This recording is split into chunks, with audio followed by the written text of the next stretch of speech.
Welcome to Entering the Fall, the Simplify Thought Leadership Series.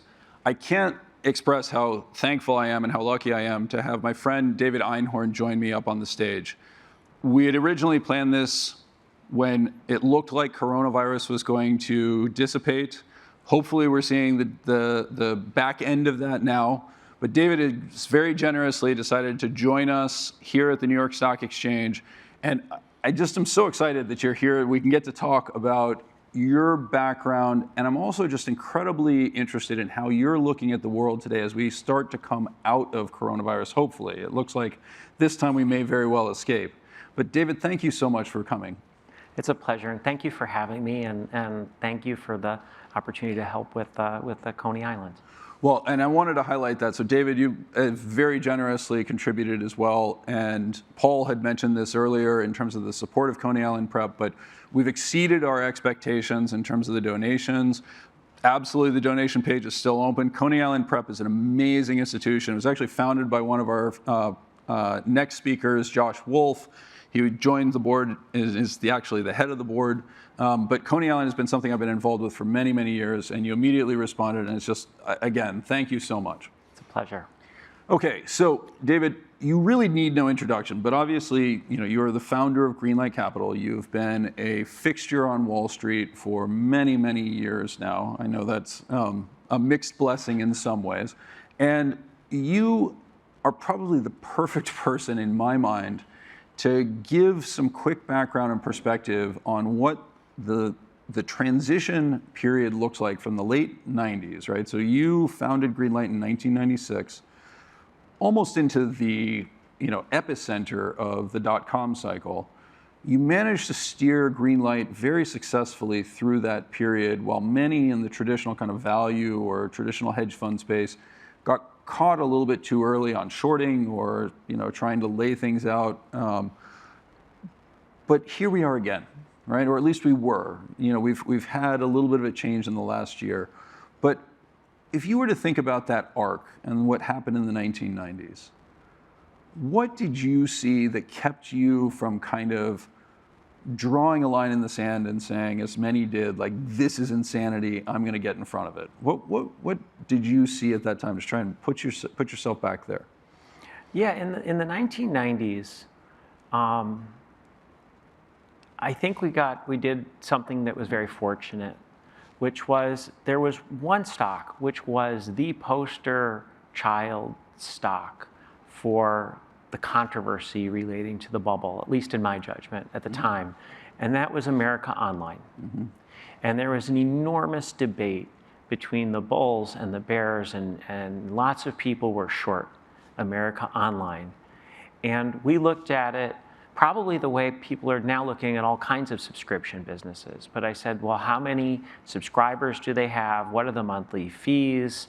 What are the incremental margins? How long do they last? And what is the churn? And so on and so forth. And I was able to look at America Online, which people were not looking at in that fashion at that time. Then they were arguing about, well, do they capitalize the marketing expense? Do they not capitalize the marketing expense? How can this thing be worth so much when it doesn't have any profits? But when you actually cut through what appeared to be the economics of America Online at the time, I didn't think it was a short at all. In fact, I thought it was actually sort of inexpensive. It wasn't so inexpensive that I bought it, but it kept me out of the way of fighting it. And then once the people who were long America Online kind of won the argument, right, it meant that any other company that was subject to doubt or to criticism needed to be given the benefit of the doubt, because everything could be the next America Online. And so somehow we managed to mostly stay out of it.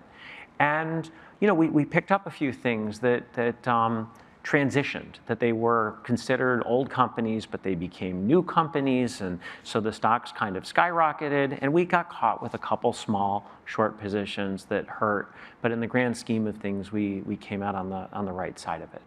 So that was a fascinating episode, because it very much, I mean, the poster child for that today obviously would be Tesla, right? No, it would be Amazon. Amazon, really? Interesting. Sure.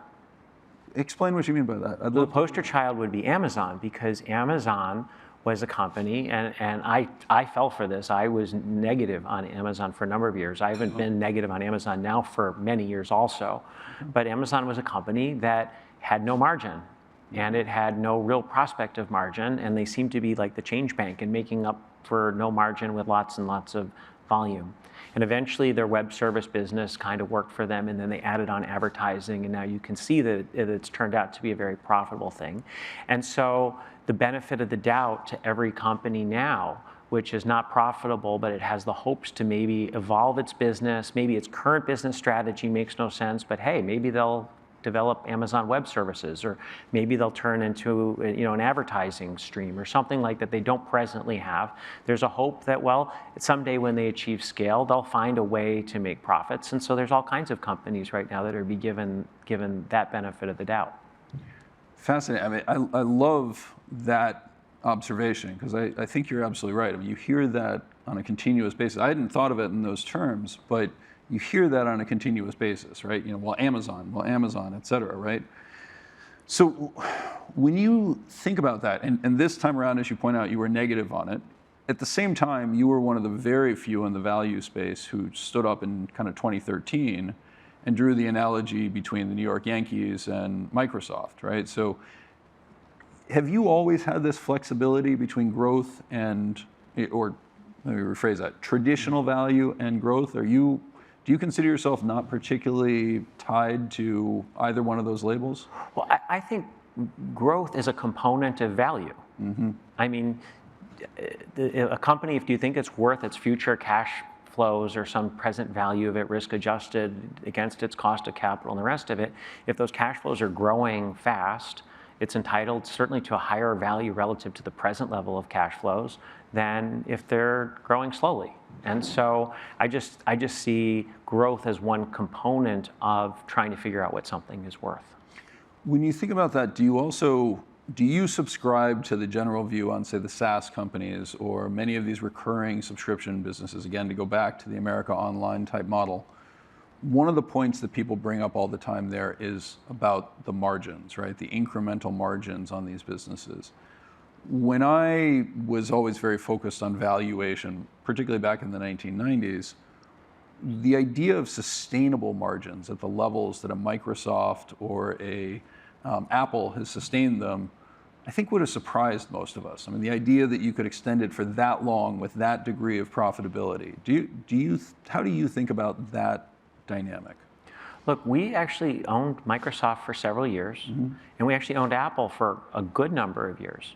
When we owned Apple, people were arguing whether the PE should be 5 or should it be 6 when you netted out the cash, right? And who's to think that, wow, now it's 30 or 35 or whatever it is. And the same arguments applied to it then as applied to it now. It's just that the investors are looking at it in a more optimistic fashion now. When we owned it, it was universally despised. Yeah, I mean, if you go back to the 2011 to 2013 time period, a lot of the leading growth stocks today that are sporting extraordinary multiples, you could go to Google, you could go to Apple, you could go to Microsoft, they were all in the low teens, sometimes in single digits once you adjusted for the cash on the balance sheet. What do you think changed? What do I think changed? I think people have just remarked these companies.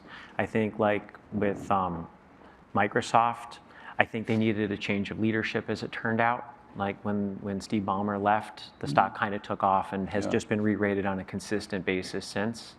I think when I talked about Microsoft, I think it was actually 2011 or 2012. Yeah, I think that's I thought they needed a change in leadership, and once they implemented that, the stock did terrifically.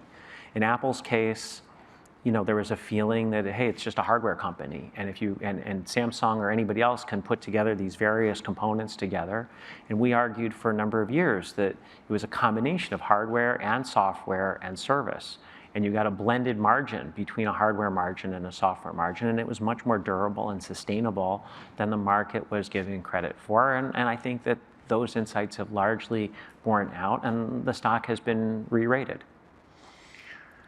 And if I look at, so one of the things obviously that I spend a lot of time talking about are the dynamics of the impact of the Vanguards and the BlackRocks of the world, who are now the largest shareholders of all of these companies, right?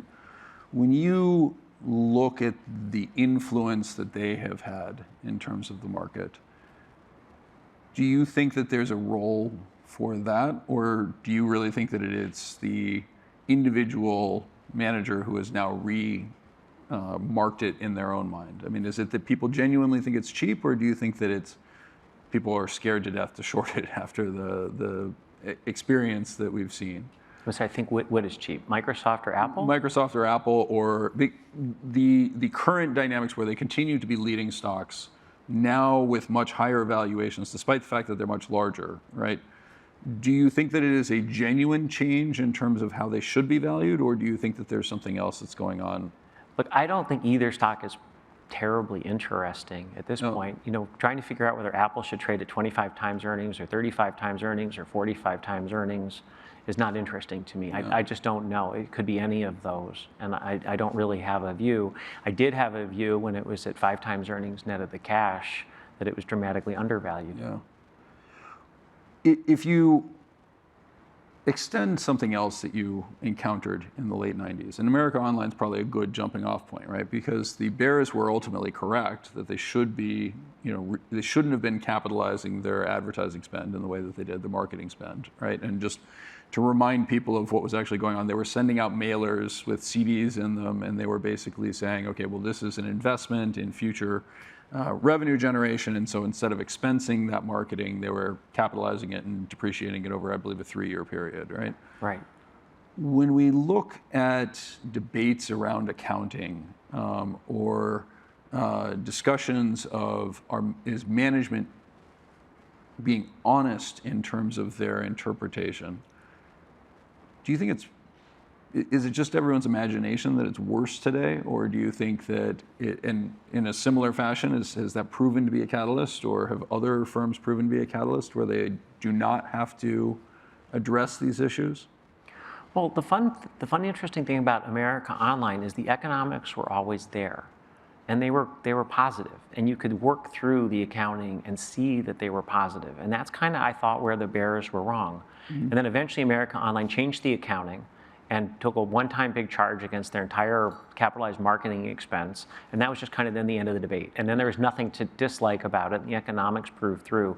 I think it's ironic that after it being bought in 2000, here we are 20 years later, and American Online didn't turn out to be the dominating company that it was. And there might be some companies today that are thought to be, similarly dominant or potentially dominant that 20 years from now, might easily turn out to be America Online-like. In terms of accounting, though, critical analysis of accounting, people basically given up. Yeah. It's not something that anybody is particularly interested in, and so companies do what they want, and companies that have an ethic that are trying to do the accounting correctly, do their accounting correctly, and companies that don't, they don't. And there's really nothing that limits that. So one of the things that people always talk about, particularly in hedge fund space, is what is the catalyst, right? And accounting quality is one that is often flagged, particularly coming out of 2009. Now, you're obviously well known for debating the accounting and the recognition of losses for Allied, right? So, sure. And that was that was an experience that you and I have discussed previously. The dynamics there, I actually think is, when I go back and I read your book and I reread the story behind Allied, one of the things that I find so interesting about that is the role of debt as distinct from equity, right? So America Online was all about equity. There was no catalyst that's created by them writing off a book value entry, right? But in the case of Allied, it's different because it is carrying actually debt. There's covenants around it, the ability to raise capital on a continuous basis and fund a low cash flow operation is critical. Do you think part of what's going on in that accounting framework is the lack of a credit cycle? The fact that we haven't had the catalysts around that? Or do you think? I mean, maybe it's partly that. But, when I look back at Allied, it took 6 years to work, and it basically worked when the financial crisis came. Mm-hmm. And, I don't think we were more right or wrong. for the first 5.5 years when Allied wasn't. At least it didn't go up hundreds and hundreds of percent to make it impossible to carry the short. So we were able to carry it for 6 years and lose some money gradually for a long period of time, and then eventually kind of get rewarded for it. You know, I contrast it to like Lehman, which I'm sure you might be about to discuss. That one just worked out in less than a year. The financial crisis came when it did. I don't think the Lehman analysis was any better than the Allied analysis. It just turned out the way that the cycle worked, that got rewarded. And what you have now is we're 11 or 12 years into a, you know, basically a bull market. And certainly, you know, no accountability for, you know, improper or aggressive accounting or anything like that. So people have just kind of given up on even thinking about these things for the time being. So that's definitely my sense as well. And I'm drawn to exactly what you're articulating, which is the dynamic of the macro creating the catalyst, right? I mean, you very eloquently describe your frustration with the SEC, your frustration with the public press in terms of the dynamics of Allied and raising awareness of it. And ultimately, it was a credit cycle that made it impossible to conceal, right? Right.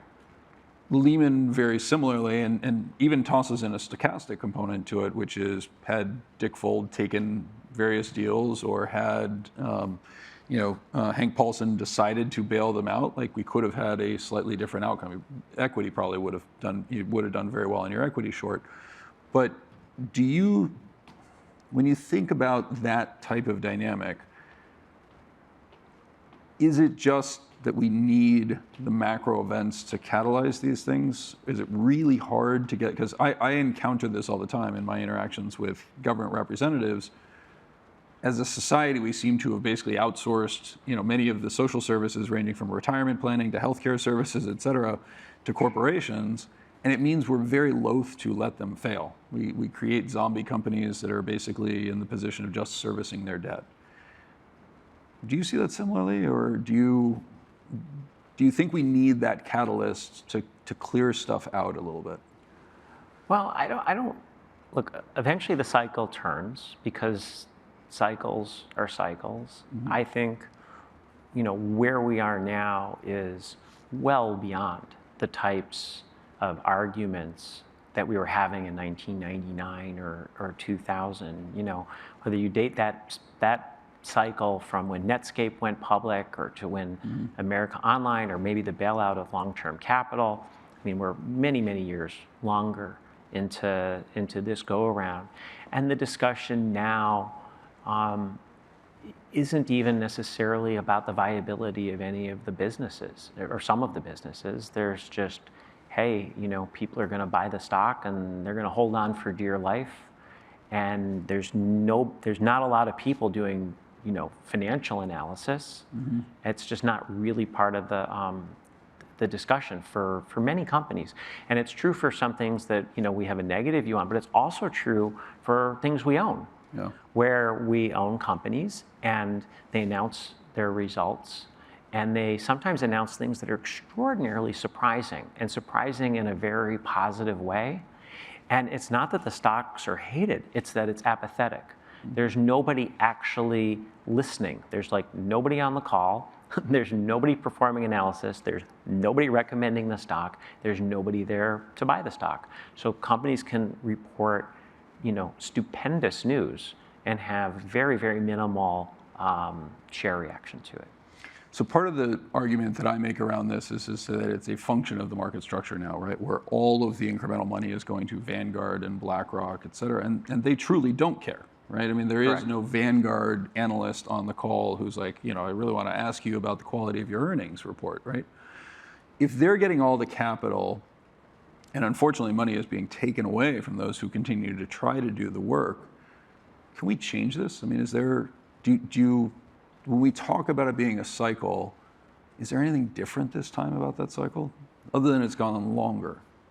And it's more extreme. Yeah. I mean, we own companies in our portfolio that you can make a credible case that in the next 4 years or 5 years, they will buy back enough stock to equal the current market capitalization of the company without incurring substantial debt. Yeah. And that's extraordinary. And you normally see that maybe sometimes at the bottom of a recession, but you don't usually see that many years into a bull market. When you think about that dynamic, so that's a perfect illustration of something that I would highlight. When you buy back your shares, particularly as a smaller company, you attract Greenlight, you'll attract other, thoughtful investors, but you're actually shrinking your market cap, which means that Vanguard will then put less money into the company, and the next dollar they receive will buy less of them effectively. That's right. Should corporations, and they will be selling into these buybacks. Correct. That's right. Exactly. And so when you think about that dynamic, should management teams do something else? Is there an alternate approach that you would advise them to do in this environment to catalyze value? Well, it's a real trouble, and maybe we should get beyond the stock market, because I think there's some broad implications to what is transpiring. Because what happens is when the equity market, based on its price, and you can never calculate it precisely, you can essentially derive a cost of equity. Mm-hmm. What is the return hurdle this company needs to reinvest in the business, right? And so you might have a perfectly good business that would earn, if you start, well, what is the government bond rate? What is the risk-free? What is the beta? So on and so forth. You might say, well, this company should have a cost of equity of 10. And instead, the cost of equity is 25 or 30, mm-hmm. as derived by the market. Well, now the company is being told by the market, please return the capital to the shareholders because your implicit cost of equity is 30% or 25%. Don't reinvest in your business at a 10 or 12%. You could, let's say, a project at a 15% return. Mm-hmm. If you're getting a proper value for your company, a 10% cost of equity, a 15% return, you're creating economic value by investing in your business. But if your cost of equity is 30, maybe you don't invest in your business. Maybe you buy back stock instead of that. And the implication of that is there's a wide number of companies, call them old economy, they're not the exciting things, that are choosing not to invest in their businesses. And that might be in energy exploration, it might be in shipping, it might be in manufactured products of various sorts or financial services of various sorts. And so the result is now we're seeing in the economy shortages, because people haven't invested in, if you're in a mining company and you've been deprived of capital, you haven't invested in new mines. So now there's shortages of copper and coal and natural gas and oil and all kinds of other basic materials and agricultural related stuff too, that is being caused as a result of the market just refusing to put a reasonable cost of equity on firms that are a little bit more boring than the software as a service companies. Mm-hmm. And so when you think about that, this feedback between financial markets and the real world, for lack of a better phrase, right? How do you think about the implications on our broader society, right? So we're seeing elements of many of the jobs that people have historically gravitated to are less available. This failure to invest means that we've either offshored them or that we're subject to the type of disruption that we're seeing today and the shortages, et cetera.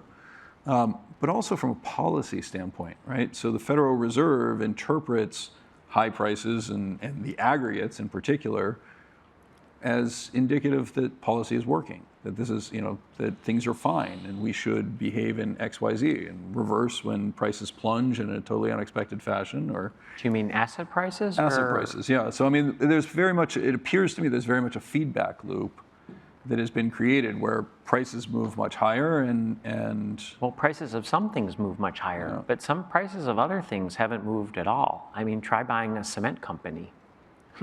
They are a paper company or something like that. And so now you have shortages of these things and it's inflationary. And this is why, personally, I'm not in the transitory inflation, because I think the private sector decisions to allocate all the money to the fast-growing software eating the world companies and not allocate money to companies that actually make things and provide other kinds of services that people find less exciting means now there's shortages of these things. And it's coming to bear in the economy. And the impact on people is, unfortunately, is that the lower you are on the income scale, the more you need energy, the more you need food, the more you need paper, the more you need things. A proportion of your income, absolutely, clothing, right? And these things have been underinvested in a systemic fashion as a result of the market fashion towards, the more exciting technology things. I mean, we've dematerialized a lot of it, and now unfortunately we're seeing the impact in the supply chain. That's right. And so when you say that this investing is also deflationary, it's also, on the other side, it's inflationary because you're creating underinvestment and shortages in things we actually really need. So when you think about that dynamic of the transitory, and you've come out now and said, I'm not so much in the camp of transitory, I actually think that we have an inflationary characteristic. The classic example would be something like corn, right? So a simple commodity, the price rises dramatically, quadruples, triples, et cetera. It has a roll-through effect in terms of our society, but it represents a tiny fraction of the overall purchasing budget, particularly for those at the upper income. But even at the lower income, the statistic I've heard is, a box of Frosted Flakes goes up 2 pennies for like a $2, doubling in the price of corn, right? That it effectively has very little impact. Do you think that... Except that the price of sugar is going up, the price of cardboard is going up, the price of their packaging, the price of their shipping, the price of their distribution to the supermarket is all going up. So it's not just the one leading ingredient in the cornflakes that is going up. So it's the compounding effect of all the different components that you're seeing that are all interacting to raise prices in a fairly material way. I think you're seeing that, yes. If you look at the other side of that, you mentioned, could you buy a paper company, you can buy a cement company. The flip side of that would be a lot of them have actually been consolidated, right? So we're now, give or take 30 years into a private equity cycle that has led to remarkable consolidation. And one of the areas that I've highlighted for people are things like lubricants, right? Industrial lubricants, right? Which historically tracked the price of crude oil relatively well, indicating that there was effectively a pass-through margin, a competitive component associated with it. We haven't seen that for over a decade, right? There's been a dramatic consolidation in the space. And now in response, so we saw no decline in prices in response to the collapse in crude oil that basically happened in 2014. Now as we see crude oil prices rise, we're actually seeing prices rise in industrial lubricants, right? That there is the ability to capture monopoly rents is one of the things that appears to be showing up. Maybe. I don't know so much about industrial lubricants, but generally speaking, when you think about like cement, I don't think we built a cement plant in this country in decades. So maybe a little debottlenecking here and there, but there's no new plant. There's too much environmental permit. The cost is too high. And if you tell the equity investors in the cement company you're starting at a 6 PE, and yes, prices might be high now, but we're going to assume that they're going to be, price increase is going to be transitory. So 3 years from now, the price is going to be much lower. Why would you make that capital investment today to build a plant that's going to come online in 2024 or 2025? Your shareholders are going to kill you. They're going to say, please instead buy back 12% of the company this year, and we'll see where we go. So it doesn't, the capacity, normally high prices create capacity. And in places where capacity can come on relatively quickly and cheaply, that's probably still true. But where you have a large sunk cost and a long lead time, when you look at the prices spiking now, combined with the discussion relating to transitory, it's very hard for a board of directors to say, yes, let's go build a new whatever and begin to get revenues from that 3 to 5 years from now. Yeah, and I think that's particularly true in the areas that you're highlighting, right? Where cement, for example, dirty, expensive, time-consuming. Nobody is, you need to use an awful lot of natural gas and energy in order to make cement, bringing it down to a slurry and everything else, right? Sure, but cargo airplanes would be another good example. It takes years to build a cargo plane. Cargo rates are through the roof right now. But do you really want to order cargo planes for delivery in 2025 because there happens to be a spike in prices right now? I mean, most companies wouldn't do that. So is the answer to raise the value of these companies, effectively lowering that cost of equity and encouraging the investment? Or if we do that, are we effectively going to just transfer income to the shareholders of those companies? Is there the desire to reinvest? Is there, how do you think company managements like to grow their businesses. Yeah. I mean, if you're the CEO of a company, there's very, very few of them that say, my goal is to shrink my business, shrink my capital structure, buy back all my stock. There's a few people who do it that way, but there's not very many. If you told your average industrialist, here's your cost of capital, build another factory, build another mill, build another mine, drill for some more resource or whatever it is that you want to do, or build some, paper facilities or cement facilities, they would love to be given low cost enough capital that they felt like they could earn a positive EVA over that cost of capital. But we're truly starving those companies. It's fascinating to hear you bring up the term EVA, right? Because that was the term that largely defined the 1990s, right? The Stern-Stewart framework of excess profits, economic profits, et cetera. When you talk to companies, do you still speak to them in those terms? Well, you have to discuss their implicit cost of equity that the stock price is telling them versus what their actual opportunity is to invest. And even though they may be able to have things that and you do have these conversations because you'll ask companies, well, what do you think your cost of equity is? And they say, well, we think it's like 9%. And you say, no, your stock price says that your cost of equity is 25%. So don't you need to change your framework because of what your stock price is saying? It's not our fault your stock price is at 4 times earnings or implicitly 4 times earnings. But if you got it up to 8 or 9 or 10 times earnings, then it would make sense to invest in your project against a 10% cost of capital. But it's a really, really hard slug because there's, they can buy back their own stock, but there's not a lot of people who are interested in investing in these companies. So one of the things that I always think about in that context is this is very similar. Like anyone who invested through the 1990s saw this with the oil companies, the commodity companies, as we came into the tail end of the 1990s. You saw the exact same framework.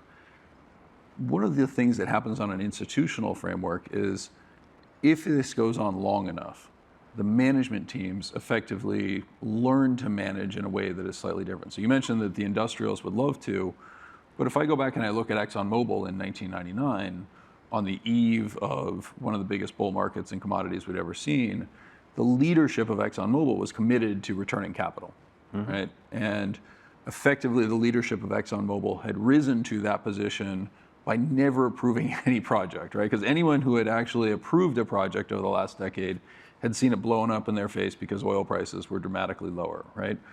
And so, I came up through the small cap value space at that time. The joke was that the ExxonMobils, et cetera, would never spend any money. And that opened up the avenue for the smaller players. Is something similar in play today? Do you think the opportunity is for the smaller companies to come into the excess capacity? No, there's no capital for them either. Look, we were very critical of fracking in the United States for a number of years because you had the fracking cost and the companies weren't really owning up to the fully loaded costs. And then they were projecting it against price curves that were highly inflated versus what the commodity was likely to be, and then claiming to earn a mediocre return against too optimistic accounting and too optimistic assumptions.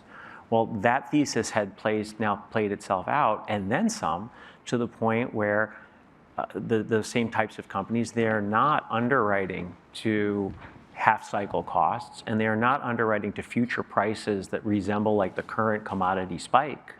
And so you're getting capital discipline, and they are returning capital to shareholders now rather than drilling for more resource, because that was the lesson from not 10 years ago, 5 or 6 years ago, because a number of these companies essentially went bankrupt or nearly bankrupt, and there's nothing that installs a discipline like some financial distress. And so if you were in charge of the stock market, I am not in charge of the stock market. I know you are not in charge of the stock market.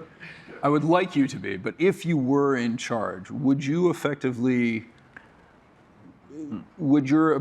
be to normalize those valuations, or would it be to educate the management teams about the opportunity to do that investment? Look, I don't think anybody's in charge of the stock I agree market, with and I don't think anybody gets to decide what the valuations are. Everybody, the collective we get to decide what the valuations are, and periodically investors or market structure or whatever it happens to be create serious disconnects, and then there's replications from the misallocations of capital that come from those disconnects.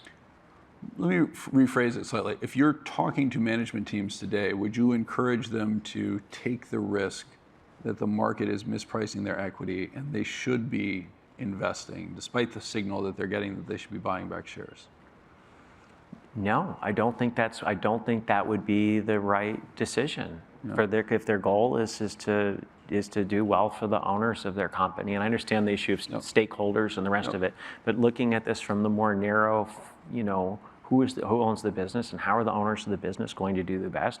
If the market is rewarding you with really, really cheap equity, there's great things that you can do with that cheap equity, expand your business or whatnot. And there's other companies that have very, very dear equity, and they need to marshal their resources. And that includes comparing investment opportunities to the returns that are available and giving because the market is passing judgment. They're saying your business does not deserve to exist when your cost of equity is such that it is. And so, if you can do an investor event and you can convince people to re-rate your stock, I think that's obviously the best way to go. But in the absence of that, you're a price taker, just like everybody else. When you think about the investor community and their response to that point, right? Who can step in an environment in which, on a year-to-date basis, we've seen somewhere in the neighborhood of $750 billion worth of inflows into the U.S. equity markets? And I'm focusing on equity just because it's an easy place to focus rather than just the credit markets right now. But 65% of those flows went to Vanguard and BlackRock, right? This year is unusual, and Eric Balkunas is in the audience, and he can probably tell us the exact numbers. But if I think about the dynamics of flows to active managers, like we've had modestly positive flows to active managers, but not a lot, right? And so there's just not a lot of money that is coming in that can impact the market on a marginal basis. The active managers who are getting the money are not the ones that are investing in these in these companies. These companies, that's right. Right. So, does it just get more extreme? Sure, it does, and eventually it comes to its logical conclusion. We saw this earlier this year. We were long this retailer called Dillard's for a number of years, and there were it's not a great business, but it's they make some money and they own all their real estate and it's pretty unlevered, and they were buying back stock.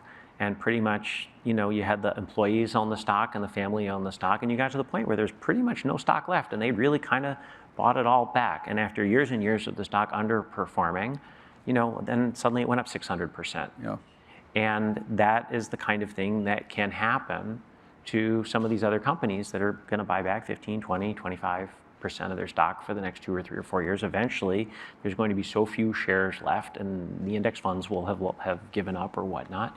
And then you'll have a re-rate. The thing is you just don't know when that's going to launch. You don't know, when the people will realize that there's just no stock left. Yeah, that's the thing that worries me most. And we talked in advance about this, right? I'd shared with you the kind of most levered, most shorted index. And if I look at the best performing strategy coming out of March 2020, it was once the lows had been reached in late March, it was go buy junk, right? The highly levered, highly shorted stuff, effectively betting that they weren't going to go out of business, right? And we saw an extraordinary return associated with that. Do you think that was a recognition, or do you think that was basically a variant of GameStop or AMC, where people who had gotten lazy and comfortable shorting those names got blown up? I don't think it's a variant at all. I think that, I don't know all of these companies, but I can take Dillard's because I've actually done the work on it. Yep. Dillard's is at $200 a share today or something close to that, and it was 60 before COVID, and maybe it was 30 at the bottom of COVID. So it's more than tripled since then. Their business isn't materially different or better than it was, but it was probably undervalued by 3x when it was hated pre-COVID, because there were very few shares outstanding that had been reduced consistently over time, and there were still some sales and some profits. And I think the stock probably just got overdone. I don't think that that's a manipulative or a speculative craze. I don't think people who own that are trying to destroy the stock market to stick it to the guy. I think it's that the assets were always there, they just weren't appreciated. There's an academic paper, remind me to send it to you after this, that came out last year out of Michigan State that actually talks specifically about this phenomenon, that effectively the money flowing into index funds, because it weights large and momentum, creates the conditions of redemptions amongst value managers, those who are paying attention to this stuff, et cetera, and the underperformance reinforces this, effectively building up potential energy, right, as compared to kinetic energy. So, the people who did the work got fired. They then have to sell the stock. That causes the price to fall more, which means the next layer of people get fired, et cetera, until there's almost like you're describing. I'm very familiar with this dynamic. Yeah, unfortunately, I know it was. And so that, when you think about a stock like Dillard's, or you think about that type of strategy, is it really just that we have to have these staying patterns that you take the pain, you take the pain? You mentioned with Allied, you took a little bit of pain. Well, look, one shouldn't have to. Yeah. One should be able to, see that this is here, see what the value is, let the company do their thing. Eventually people catch on. You should be making a reasonable return while this is all going on. And if at some point it comes to a pinnacle, fantastic. I've seen all kinds of companies over the years that have bought back a steady percentage of the stock, and the stock goes up every year, and it kind of works. But in the last few years, that's been harder. And so you've had some real compressions in share counts and potential compressions in share counts going forward. And when you can buy back 15, 20, 25% of a company in a year without really taking on debt, and have prospects to do even more the following year, I mean, the math eventually has to work. So I'd mentioned this earlier in talking about the capital allocation process at a firm like ExxonMobil, right? The idea that the management teams that come up have their behaviors reinforced by the cycle that they participate in. When you look at the investment landscape today, I would highlight your work with your master's fund, et cetera. You've made an extraordinary investment in a younger generation of managers. I spoke earlier this morning with Dan McMurtry. We've talked about him. When you look at the generation that's coming up today, how do you think about this issue? Like what they're learning versus what you learned, what their exposure is versus what your exposure was, and how that influences the way that you evaluate them for kind of that next generation? Yeah, look, I think there's a lot of talented investors, and I think there's a lot of talented investors that people haven't heard of.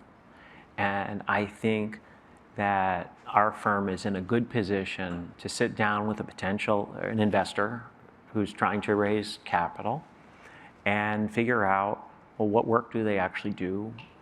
Are they disciplined? What is their program? Are they copying everybody else? Are they kind of making their own insights and their own judgments? There's a lot of different ways to go at this business.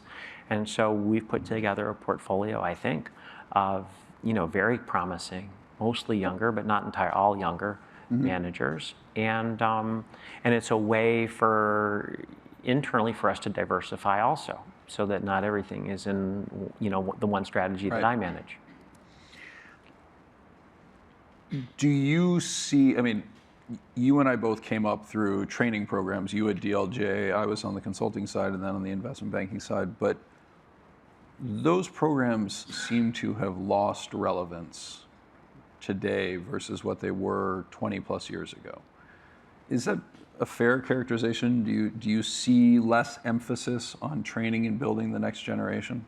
I don't know if that's true. I never really liked my DLJ I know you program didn't, very yeah. much. Yeah. I thought it was a good experience in like how not to manage people, and as I've run my business, I've tried to. The main thing is be just much more respectful of people's time who are an employee, because people's time is valuable, and there's no reason to hire someone to waste their time.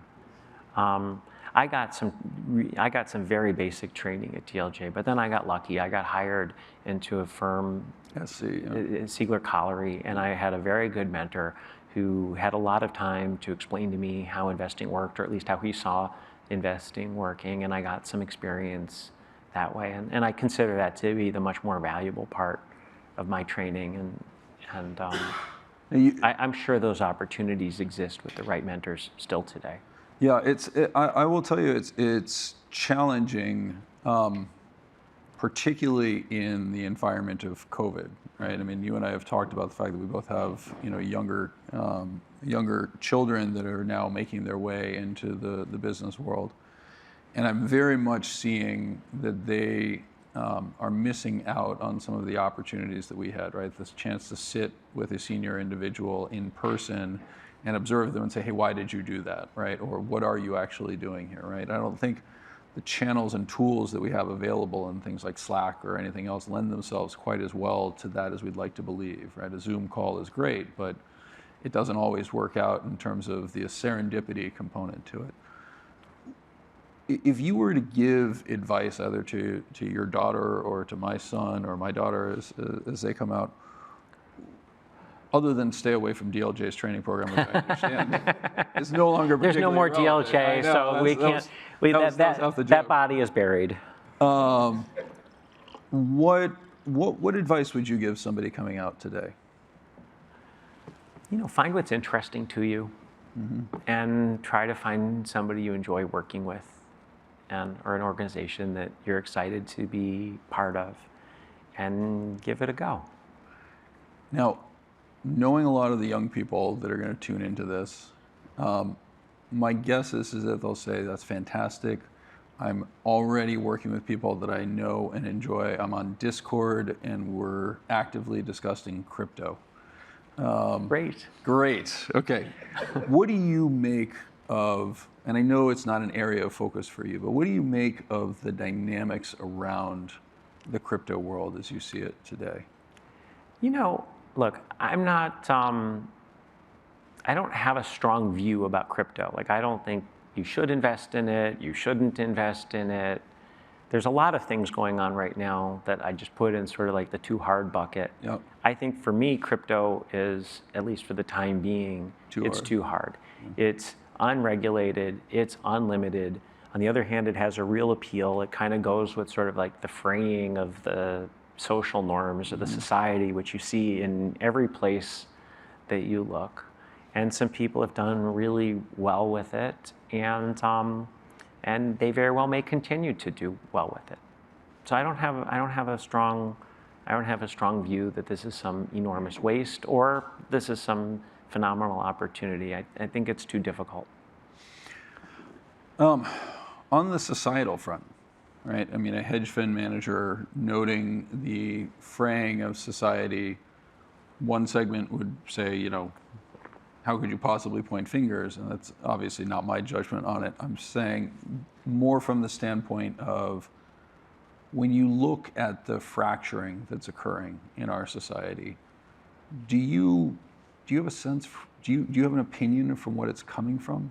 I mean, is it inequality? Is it like, is there something that you would highlight? It's a lot of different things. Yeah. It's a lot of different things where norms have been chipped at, and then when someone sees that the norm is chipped at, it delegitimizes the previous, and then it gets reinforced by someone chipping at it harder the other way. And you see it in the social fabric, you see it in the political fabric, and you see it in the market fabric. And there's probably some key points along the way in each of those that have caused sort of a compounding, fraying, if you would. And they're different events, but they're significant events in each of them. So you highlighted the dynamic of underinvestment in many of the companies that make things as one thing that could be contributing to this, right? It's creating shortages of jobs and opportunities, as well as shortages of goods that mean that particularly those at the lower level face inflationary conditions that may not show up in the aggregates quite as much. Well, they don't count in the core CPI because they're very careful to exclude all the things that people pay for. A consumption basket without the consumption. Yeah, it's kind of, you take out food and energy, and then you come up with some weird version of housing and the rest of it, and before you know it, and healthcare is not in there really, and so the things people pay for, they're not in the CPI for the most part. And so when you think about that dynamic, are there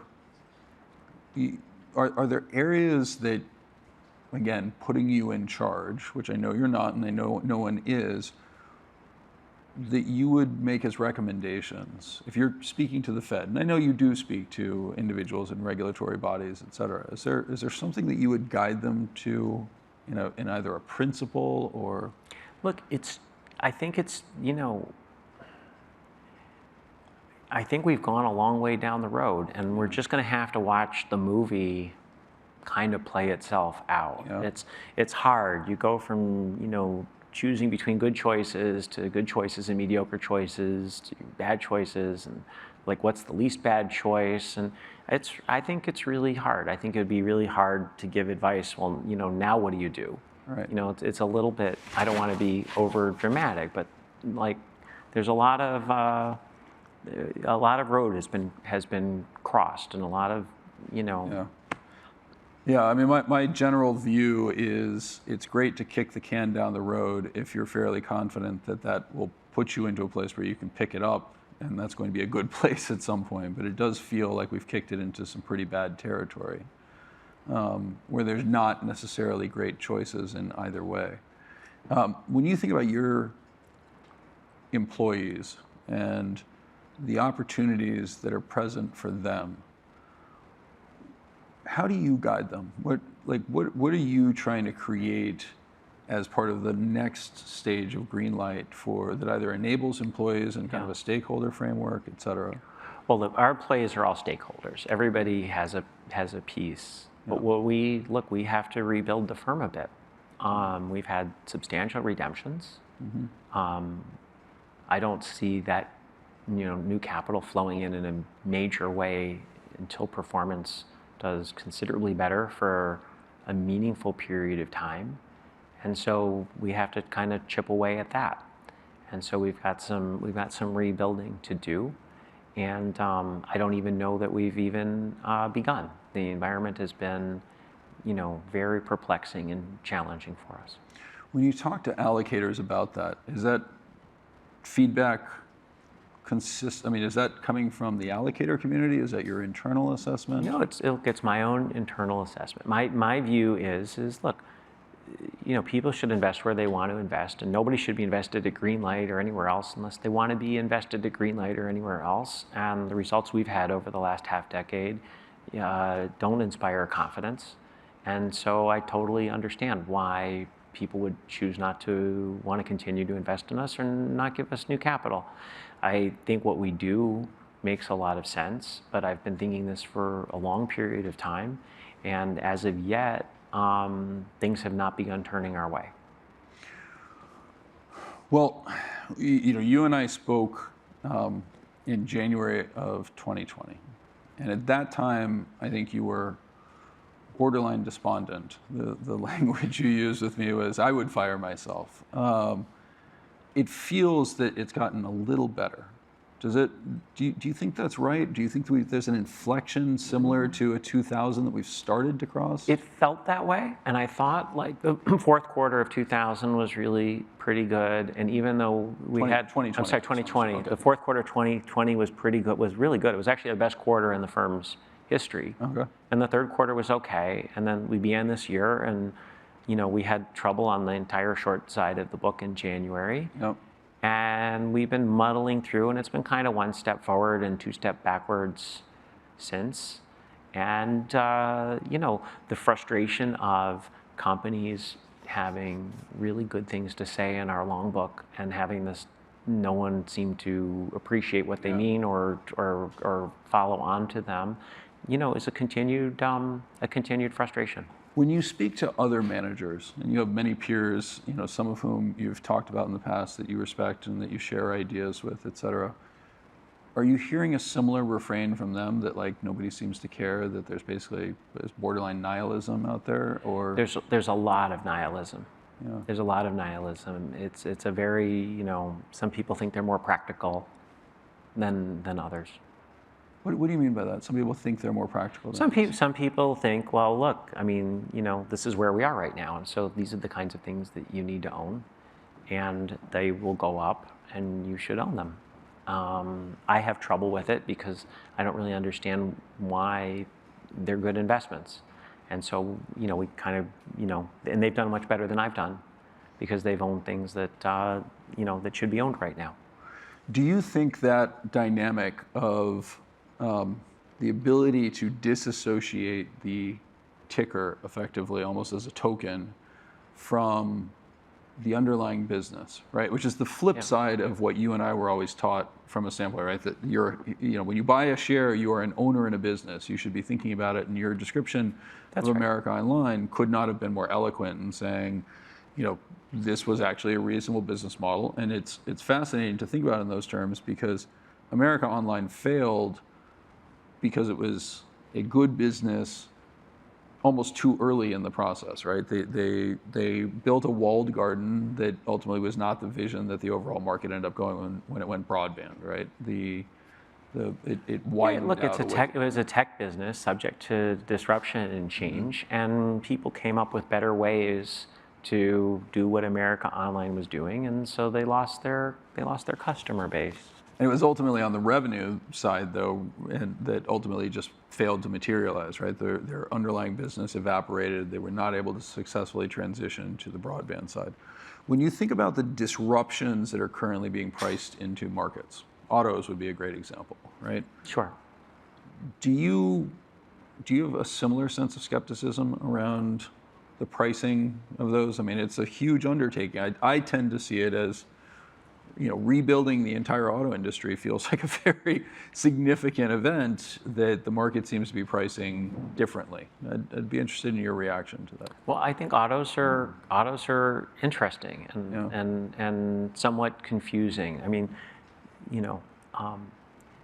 if you have the ability to disrupt somebody else's profit stream, it doesn't necessarily mean you get that profit stream. Yeah. Sometimes the profit stream just goes away and gets competed down. Mm-hmm. And I think you see that in a variety of places. I think that's my single biggest concern, because we are moving into an environment, what feels to me like an environment in which there's a very substantive risk that much of the capital that's being raised ends up destroying net profitability in the corporate sector as compared to creating a lot of new and innovative stuff. Well, you will get some of that. And that's okay. I don't judge that in such a negative way. I think that's how innovation and development happens. And it's nice, I think, for some shareholders to be willing to subsidize, future customers and stuff like that. I don't know that works out that well. But on the other hand, I've been skeptical of some of this for a fair amount of time. And it continues to persist. Well, I absolutely share your skepticism on it. I think what's going to be, for me, the most interesting thing to see is, can we recreate some of that transition that occurred in 2000? Because you and I both lived through that, and that felt very dramatic. A lot of people raised the analogy to March 2000 in 2020, in particular after the election. It feels a little bit like there was a misstep in that. Like we saw a similar value rally kick off on the Trump election, right, where it was supposedly going to rebuild all this. I'm hopeful that you're right. I share your views on the idea that there is an improper pricing of the cost of capital, and I'm hopeful that we end up in that direction. I'd certainly love. Well, I just look at it that there's an off chance. There's an off chance that owning a share of stock still represents a proportional ownership in the cash flows and profits of the companies, and on that off chance, I'm positioned to do very well if that proves to be the case. I would love to end on that point. I hope that's the case too. Thank you. David, thank you so much for joining us. Again, Pleasure. you were very generous with your time and your contributions. You really helped us make this event kick off in an extraordinary way. Thank you for joining us. Terrific. Thank you.